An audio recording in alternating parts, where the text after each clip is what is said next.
What is up, you guys? Welcome back to another episode of the Creative Hunter podcast. This is episode 57, and today I have on Stephen Drake. Drake is awesome. He's been in the industry mainly as a photographer for a long time, and he's kind of where I found out that I could actually combine photography and hunting. He's kind of the guy that like I found his channel and I was like, wow, this is actually possible. So super cool having him on. I've learned a lot from him over the years, and I'm excited to just kind of share what we talked about. And there's some really great stuff in this episode for people trying to get into the industry or get better at photography, video when it comes to hunting. So I'm stoked for this one. We'll jump right into it right now. Stephen Drake.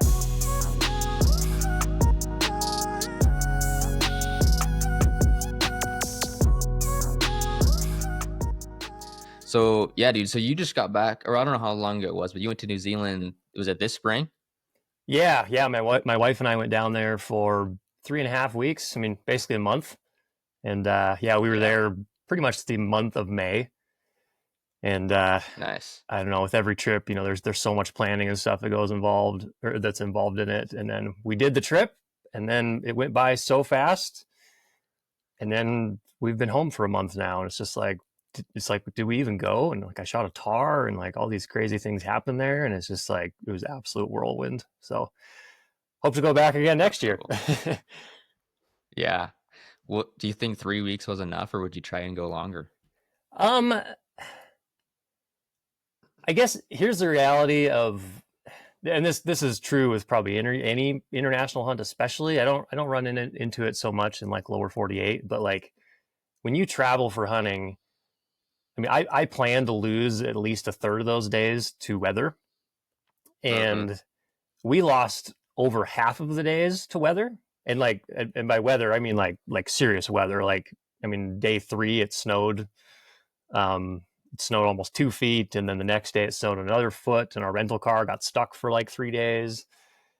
And then we just had like Dang. these little weather windows to hunt. And I know the guys from Go Hunt went down there, and Yeah. I think they had like 8 hunting days. I've just listened to some podcasts of theirs, but I think they had 8 hunting days, and they maybe spent 2 days hiking in, but they literally only hunted like a day and a half out of their whole like 8 day trip. So it's kind of like, yeah, you just, especially when you're going to like a coastal environment or an island like New Zealand later in like their fall. I mean, it's a very wet place. And yeah, so as far as time goes, yeah, I mean, I've this is my 4th trip down there, and all my previous trips, like, we haven't really lost much to weather, but this one, we're like, my wife and I are like, oh, let's just go for a month, let's have a trip. And yeah, we spent a lot of time inside, drinking coffee and watching it rain outrageously or snow a ton. So it's yeah, for long story short, future trips I would probably at least book an extra week on top of whatever you think you need. So if you think you need 10 days, like, yeah, probably book a couple days on either end just to plan for weather. Yeah. Just to make sure. And when you're traveling, you never know too what could happen. You could lose a bag or something, and it might take you a couple days to get it or something like that. Oh, dude, totally. Yeah, some of my travels a couple years ago, we went to Azerbaijan, and we basically booked 2 days on either end of the trip just for that exact reason. And um, my I had a giant Sika luggage bag. The thing weighed like 70 pounds, and it took almost a week to get there. So it literally showed up like on the tail end of our hunt. And Whoa. so, That's crazy. and fortunately, I wore my boots, and I had just a few items with me, but like didn't have my tent, didn't have a bunch of extra clothes. And yeah, so fortunately, I haven't had too many issues with the airlines as of late. But yeah, you got to kind of plan those things in there, because yeah, if your luggage doesn't show up, like, you could be hooped. So give yourself an extra couple days. Yeah. Yeah. So with New Zealand, where did that kind of stem from? Like, where did you guys get the idea or just the inspiration to go do that trip? Um, So I've been down there 3 other times. Twice was on hunting trips where I was just photographing and filming other hunters. And then the first time I went down, I basically spent almost an entire summer down there skiing and ski racing. And just in all those trips, it's such an amazing place. It feels a lot like Montana, which is my home. Just it's big skies. The people are super friendly. Big cool mountains. Just the cost of everything. Like the flight to get there is pretty expensive, but once you're there, stuff's pretty cheap. And but then on this trip specifically, our friend Jim, who he is a outfitter, not an outfitter, he's a guide in Canada, like August through October, but he lives in New Zealand, and him and his girlfriend actually bought like a little property down there, and they invited my wife and I to come down and like, yeah, just come down for a holiday and just hunt the weather windows and bring your bows and and so that was kind of the yeah what caused us to want to spend the money and go do it. But yeah, the other really cool thing about New Zealand, I mean, we hunted just on the South Island, and roughly 40% of the South Island is public land, which is actually quite a lot. And honestly, a lot of it you can't even access it. Like the only way to access it is with a helicopter. And so I don't know what the breakdown is between like stuff that you can only access via heli and then stuff you can hike into. But anyway, tons of public land, tons of opportunity. The cost, like there's no tag fees, um, and I mean there's no bag limits. You can literally just show up and hunt. You do have to log on. It's like the New Zealand basically game and fish department, but you have to basically state where you're planning to hunt, but you don't have to pay anything. It takes like 2 minutes, little thing you got to do online. Yeah, then you just go. It's kind of wild. That's cool. Is there enough land that you're like not really seeing any people back there? I think if you're doing the heli stuff for sure, because a lot of times the heli pilots they'll know where other hunters are, and so they'll want Yeah. to put you in a spot. Maybe there aren't other people, or they're like, oh well, there's 3 other guys at this spot, so I'm going to send you over here. New Zealand also has a really big complex of little huts that you can basically rent out that are like deep in the backcountry. Some of them you don't even need to rent; you just kind of show up and can camp in there and hope that there's nobody else in there. But yeah, there's a massive hut system, and so. But for our trip, we this was in part because of our very small weather windows. We started out and yeah, we basically lost a week to weather, and then we had a 2 day or basically a 3 day weather window, and then we just hunted a little spot that we could access from a road. So we just like hiked in 4 miles, and I mean, you know, we know how to hunt, we know what we're doing, but like brand new place, like basically a new animal. I mean, I've been on tar hunts, but never really hunted them myself. It's like we didn't really know what we were doing, but we know how to hunt, And so we went up into the spot, and day two got on some tar. Like I don't know, wasn't really expecting to even find one, and we got on some, and I ended up getting 64 yards from a couple bulls, but the wind was blowing like 40 miles an hour, so I didn't have a chance in heck to even think about making a shot. But yeah, and then we got hammered with a bunch more weather, and then yeah, we just had these tiny little weather windows, and then towards the end, our friend Jim, he had a little bit of time off between him doing guided hunts, and so we joined him, and we were planning to just go for like a big 5 day kind of loop through the mountains and explore some new country, and then like right off the bat spotted a pretty big old tar, and he's like, I don't think you're gonna find an older tar than that, and so we put the sneak on him and ended up making it happen. So Nice. Yeah, that's so cool. So for people listening, you have some of this stuff up on YouTube already, right? I do, yeah. I've got we made a what's called 8 takeaways from hunting New Zealand video, and then I'm Yeah. working on a whole like full like hunt film video right now. But I've actually got 3 screens on my computer right now, and I'm keep looking up at my giant timeline of clips that I've been, gosh, working on it for like a week. So yeah, editing Yeah. videos is a long form videos on YouTube is a pretty serious endeavor. But yeah, I have that No. coming up, and then we're also doing another one that's basically like a how to hunt New Zealand series. A lot of people have questions on it, and there's just really not very many resources out there on how to do it. It's surprisingly simple, but because it's so simple, it's like I just, give me a framework, right? So it's like, I'm like, oh well, geez, we should create that. Yeah. Oh, that's cool. I mean, I've always wanted to go to New Zealand, and then this year I almost went to go film some stuff, but then it fell through, and we're planning on going next year. So I'm like, if I go down, I'm gonna go at least an extra week or two for myself and just stay there after I'm done filming stuff and just go hunt by myself. Nice. And that's kind of the plan. But like, yeah, the hard part is like the expenses of getting there and getting home. So if I can like have the expenses covered like that, I'm gonna just like stay down there. So we'll see. But I'm excited to kind of see what you guys, um, what you come out with on that, just to kind of have an idea of how to do it and just have that that little bit of information. So that'll be cool. I'm excited to see that. Thanks, man. Yeah. Yeah. So on your video, the eight New Zealand tips or something or whatever you called it, you talked a little bit about iPhone filming in log, Yep. and I thought that was super cool. Because that footage actually looked really good that you filmed on your phone. I was like, wow, this is like actually awesome. Just tell me about that a little bit, filming in log on your phone. Yeah, so I don't know. For years, I've always been like, man, I really want to just like prove a point because everybody's like, which camera do you have? And they're like, it's like, okay, well, yeah, here's my Sony A7R5, and here's my primo lens, my whatever 70-200 f2.8. Like the whole thing's gonna cost like $5,000. Like everybody just thinks they need like the high dollar amount item to do the thing, and it's like, no, like I've always thought like, man, like the video, especially with iPhones, I've always thought is pretty good. And I was like, you could literally just use your iPhone. It's in your pocket. Everybody has one. It's easily accessible. Most people that buy a big camera, they just leave it in their pack. They never actually use it. So for a long time, I've always been like, I really want to just like make a whole video with my iPhone just to kind of prove a point. And didn't really do it in New Zealand, but I did end up shooting a lot of stuff in New Zealand.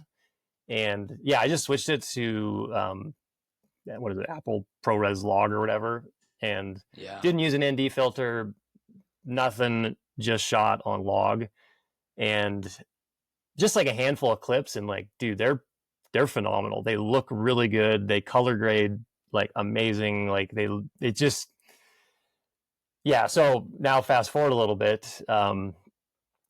We did a shed hunt a couple weeks ago, and I didn't even bring my big Sony camera. I literally just brought my iPhone, and I've got a little like ND filter rig, and then use my Rode mics on it.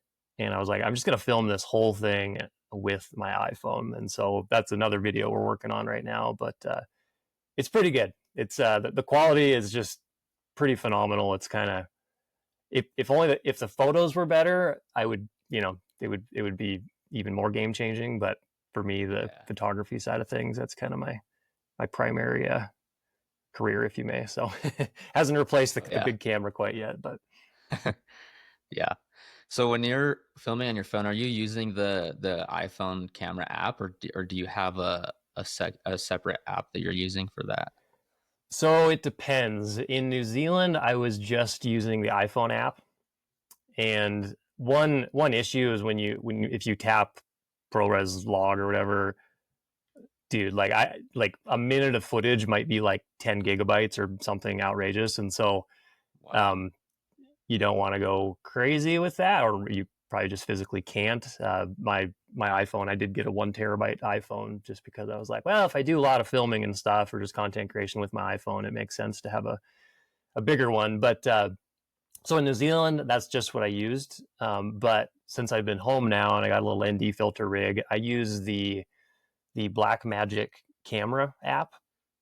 I also use it's called, what is it called? Final Cut app or something. But both apps allow me to do this, but the Final Cut one, that's what I started with first. It allows me to switch which lens I'm using without it like overriding it.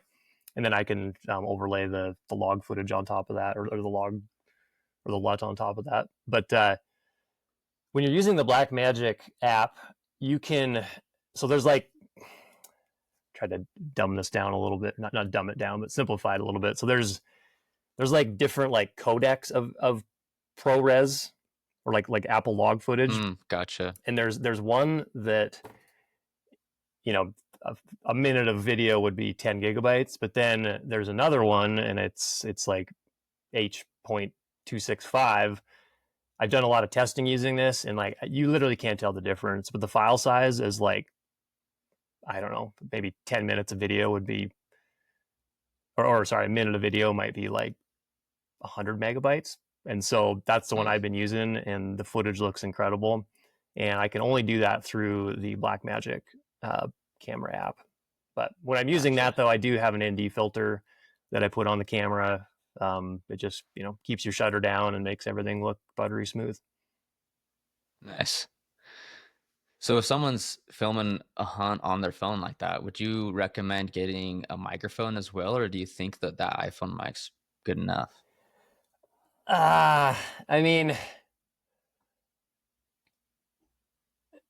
the whole challenge with it all is kind of like, you know, when you attach microphones, and I've done this and I do this, it's just like you got all this like extraneous stuff dangling off your camera, and it's just a pain, right? And so, I mean, yes, like audio is literally 50% of video, and if your audio sucks, like people don't want to watch your video. So, I mean, I think it is really important to have really good audio. I mean, I have been running some Rode mics, just some old Rode mics on mine. I think the new DJIs, I think there's ones that you can literally just like clip on like a lav mic to you, and it'll Bluetooth to your phone, so you don't have to have like a receiver on your phone. So I mean, I would, but I think there's still improvement in the iPhoneography world to make it just that much more user friendly, because it is a pain in the butt to have all this stuff like strapped to your phone and plugged in. Oh yeah, I'm sure. And then you also want to be using your phone for OnX and for all the other stuff that you're doing, and Right. put it on your spotter for filming stuff through your spotter. So it's like the more stuff you have, the harder it is to do that. So yeah, totally. Yeah, that makes sense. And then, are you shooting S-Log on your Sonys too? I am, yeah. Sweet. What's your color grading process look like when you have all your footage on your timeline? I mean, I'm not a pro at this, but I've been doing it plenty long time. Basically, I have a LUT that I use. It's one of the Sony LUTs that it generally makes the footage all look pretty good, and then from there I'll just go through and I'll fine tune every single clip. So basically, I put the same LUT on every single clip, and then I just go through and fine tune. Nice. Yeah, that's kind of how I do it too, because every clip's different. It could be darker or lighter, Right. or you need to adjust contrast or something. So nice. There's a lot of resources on YouTube too, like teaching how to color grade and how to get different styles and all that stuff. And every platform's a little different when you're editing on it. So yeah, color grading, of all the things, I think there's like 101 ways to skin the cat there, and so and like everyone on YouTube has a different process, and it's a little overwhelming. So I keep waiting for some AI thing to come in that will actually simplify the whole color grading process. AI has done a lot in the video editing space, but to my knowledge, they haven't really tackled the color grading. So yeah, I think that's probably should be soon though. I feel like that's something that they could get an AI thing to do pretty quick. You'd think, yeah. I don't know. Yeah. Sweet. So a couple questions for you. What advice do you have for someone trying to grow their presence as an outdoor content creator? Ooh, man, I would I guess two things. And so first one, like what worked for me. So my career has been hunting, photography, and videography, and I'm a pretty introverted person. I've learned to be less so now that I've been out on my own for a number of years. But when I started, you know, it was in college, and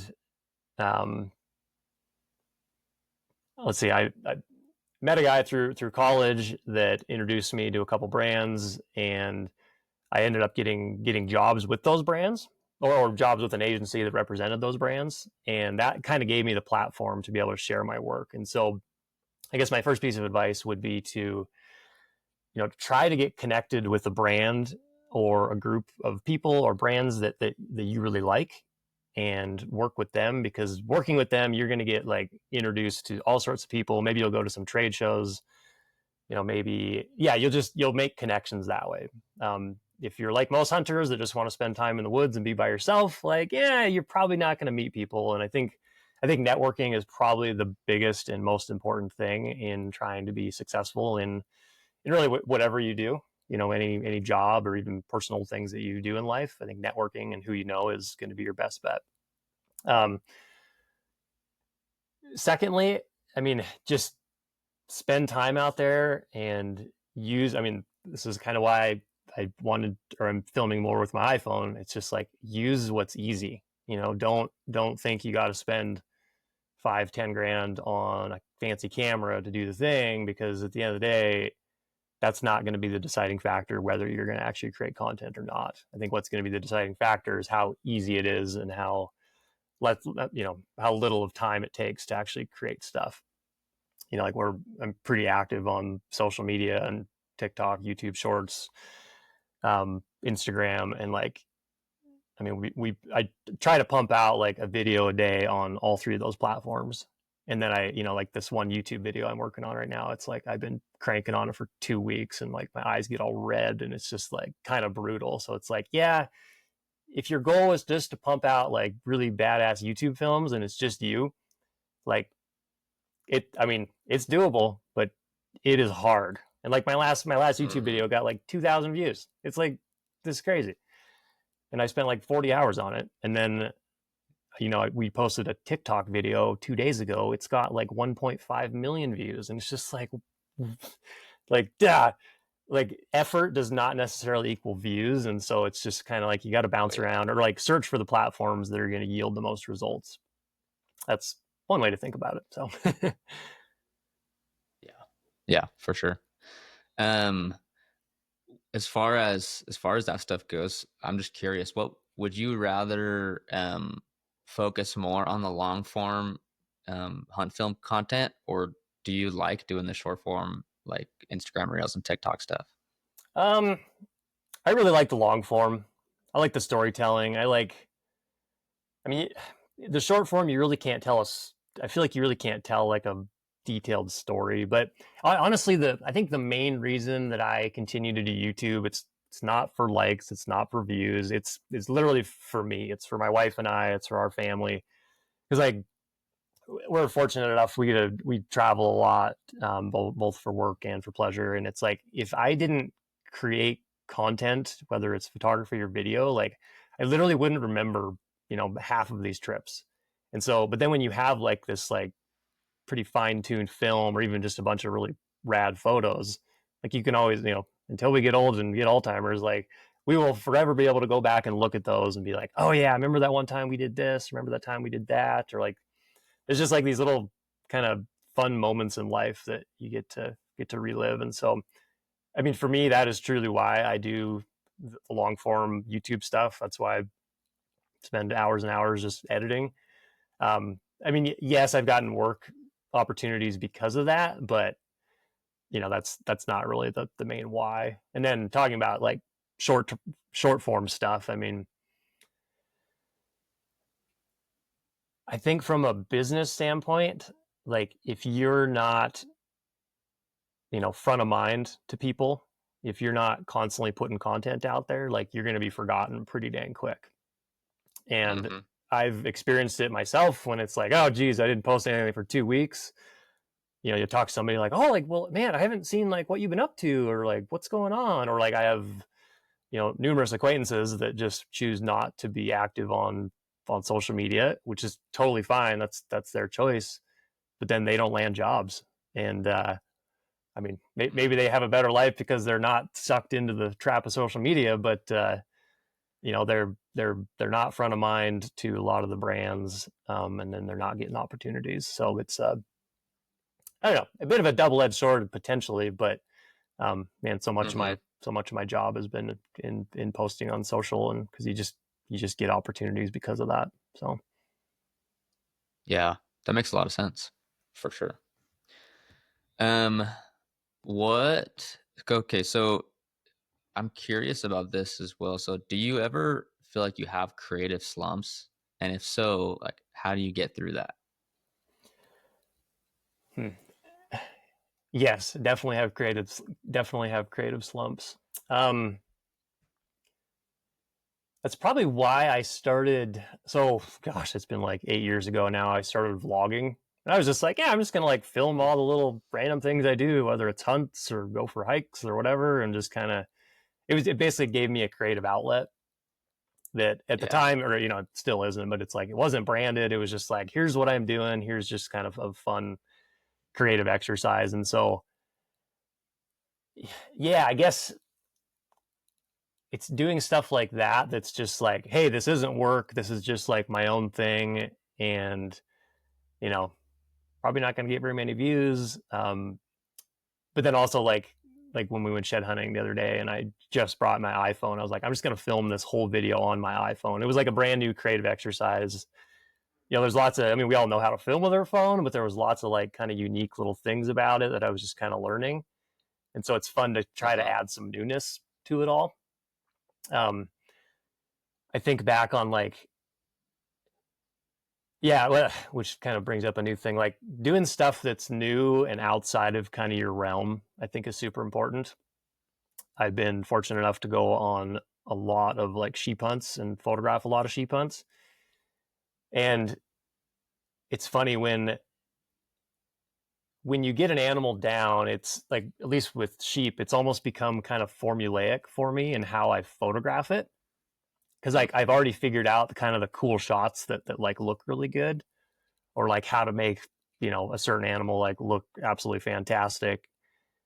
And I just kind of start following this like A to Z formula. It's like, oh, I need to get this shot, I need to get that shot, and it's like, well, it's because I've already done it 25 times. And sure, that's great and stuff, but man, like a couple years ago I went on a waterfowl hunt, and like I mean, a waterfowl hunting is awesome, but I've photographed like one waterfowl hunt prior in my life, and it was a totally new thing, new space. And I didn't really, I didn't have any formula at all. It was kind of like, yeah, just like use your creativity. And it was really fun. I shot a lot of stuff that I had no idea if it was going to be cool or not. And then it ended up being just like really unique and a lot different than all the other stuff that you see kind of out there online. Everybody, yeah, you just, you get you kind of get stuck in your own lane.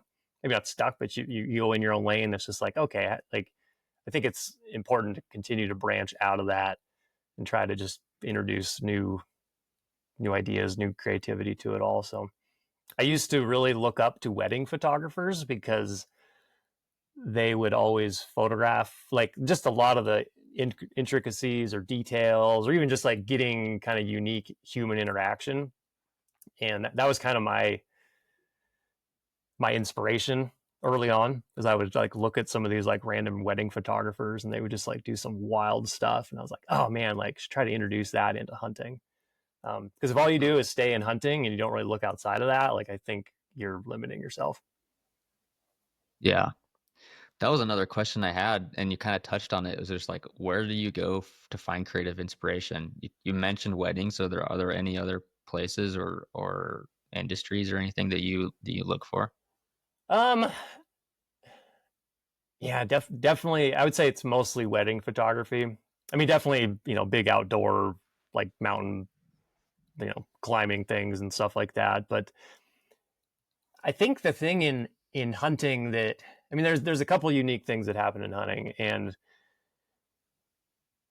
first off, like a lot of people want to like have a shot list and like follow follow a formula, if you may, or to go into a shoot. And it's just like, man, if you're actually photographing hunting or like a real hunting trip, like sure, you kind of have an idea of maybe some of the elements that are going to happen, but like some of the craziest things that like you couldn't even imagine may happen on a hunt. And I think just being open to that, and then also having your camera at the ready at all times, if not having multiple cameras. When I'm actively photographing like someone else's hunt, I usually have two cameras on me at all times, one with a wide angle, one with a zoom, usually 70 to 200, just to be able to capture those random things that happen that you could never imagine. I remember it's like back in 2016, I was on a moose hunt up in Canada, and I was on horseback, and I was leading. I think I was leading like 6 horses with one hand. I had 2 cameras on my chest, or like one on my chest, one on my shoulder strap, trying to ride a horse, also trying to take photos. And this bull moose comes into our horse string. He was a younger bull, but he just looked at, we had probably 20 horses in our string, and he's like, "Oh, there's a bunch of ladies." So he comes all the way into like 10 yards, which is pretty crazy. So I'm getting some like wide angle shots of him at 10 yards because he's so close I didn't even need my zoom. And then he kind of loops out, maybe goes 100 yards out, and then we start moving forward again. And our guide, he's probably a couple 100 yards ahead, and then the hunter is maybe 50 yards ahead of me. And then this bull moose decides he's going to cross right between the guide and the hunter. And I'm in the back, and I'm seeing this shot develop. I'm like, oh, this is going to be sick. I'm going to be able to get like the moose. Like, I didn't really think about the guy, but I was like, oh, I'm going to be able to get the hunter and the moose kind of in the same frame, but I need to stay back because the only way to get that is with 7,200, and you got to be back, say, 50 yards. And yeah, so again, I'm leading all these horses, and I'm on a horse, and this horse doesn't like my camera. This is back when I used to shoot Canon, and it didn't have a silent shutter, so every time you took a picture, it would go click. And if you hold the shutter down, it goes click, click, click, click, click, and the horse like starts to buck. And so I see this moment happening. This moose is about to cross in front of the hunter, and so I pull up my camera, and I let go of the horse I'm on, and I'm still holding on to the string that I'm leading, and I just start like holding the shutter down, and my horse starts bucking, and so I'm just like, I'm like, okay, I got to figure this out within like 2 seconds. So I let go of my string, hoping that they don't notice that they're suddenly free. And then I grabbed back onto my horse, and then I just held the shutter down, and probably had like 100 blurry photos. And then I had one perfectly in focus photo where the moose is perfectly in focus, and then the hunter's in front of the moose, and then back behind the moose is the guide. And it's a wild photo. That one's been used a lot. And it's just a testament to like, always have your camera out, even if your like hands are entirely like occupied. I mean, that was like the most inconvenient opportunity for me to ever like take a photo. And fortunately, when I let go of the string of 6 horses, they didn't just all start running and cause a giant wreck. So Yeah, that's wild. I've seen that shot. I think I'm sure a lot of people that follow you have seen that shot, but I didn't know that it was that wild. You were riding a fucking bronco over there trying to take a photo. Yeah, he did not like the camera either. It was pretty funny, but that's fun. I'd love to get kind of your thoughts when you're out shooting photos and video. How often are you consciously thinking about like composition and color and framing versus just instinctively shooting, kind of just like not spray and pray, but whatever looks good, right? Yeah.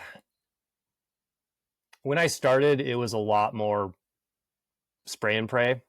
Now it's definitely try to think about it more. I definitely am like, oh yeah, like I know if I get excited and I'm like, oh, this is potentially a sweet shot, but it's like the hunter's walking away.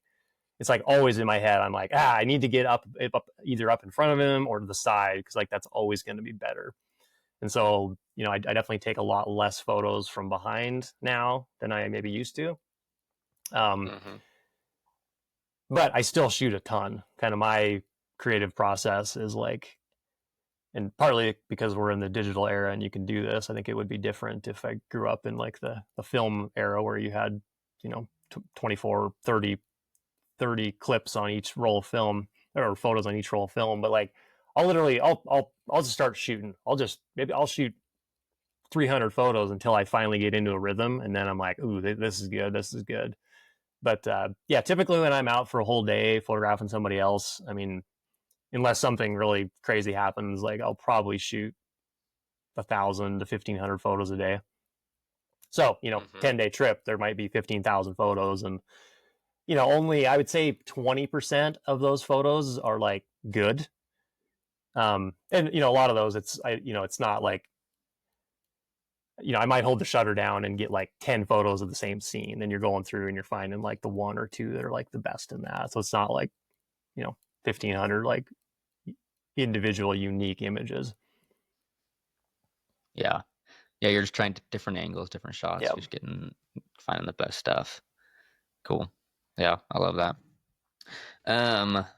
Kind of wrapping up. I've been running a bunch of trail cams, so I just wanted to like talk to you about trail cams. When you run a lot of trail cams, or at least in the years past you have.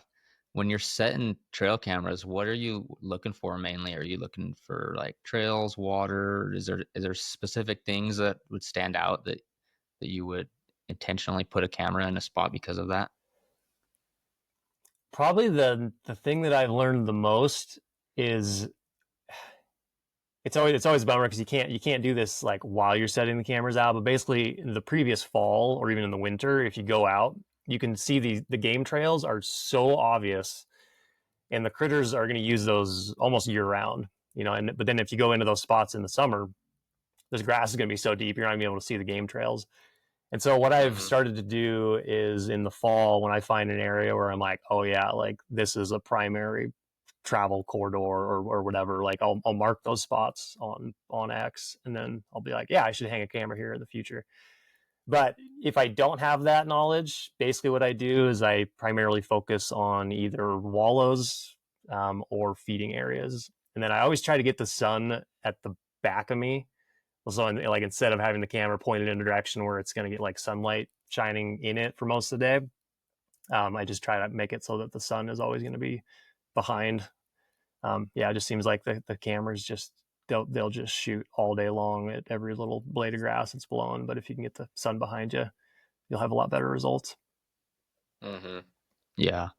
And then that sun's coming up and it's not directly in your camera, so you can't see anything. I've had that happen before. So sweet. Is there anything you're excited about this upcoming season that you can talk about, whether it's tags or hunts you're going on? Yeah, I mean, I don't know. I guess I get that question a lot, right? I'm always thinking, I'm like, what's next? Like, what are we gonna do next? And I think, I guess I don't really have like any specific like, ooh, here's something we're doing that's exciting. I think it's more like kind of a lifestyle of how I would like to continue to live our life, and it's just like avoid monotony, keep doing stuff that gets us outside and gets us like, I don't know. I just like I'm always like trying to not be glued down to like staying at home all the time, just trying to do all the things and create films of it and make some lasting memories. So, but as far as specific things, like probably go to Colorado this year, assuming I can draw a second draw archery tag in September. Nice. And then we got some fun deer and elk hunts in Montana, but outside of that, nothing too crazy. New Zealand was kind of our big trip this year, so nice. That's fun. Well, you guys will get after it, and you guys always have some good stuff coming out, so I'm excited to see it. But dude, thanks for coming on and spending a few minutes talking and sharing some knowledge. I think this was awesome. If you can stay on for a sec, but we'll wrap it up right now. Thanks everyone for watching, and thanks Drake for coming on. We'll see you guys next week. All right, thanks guys.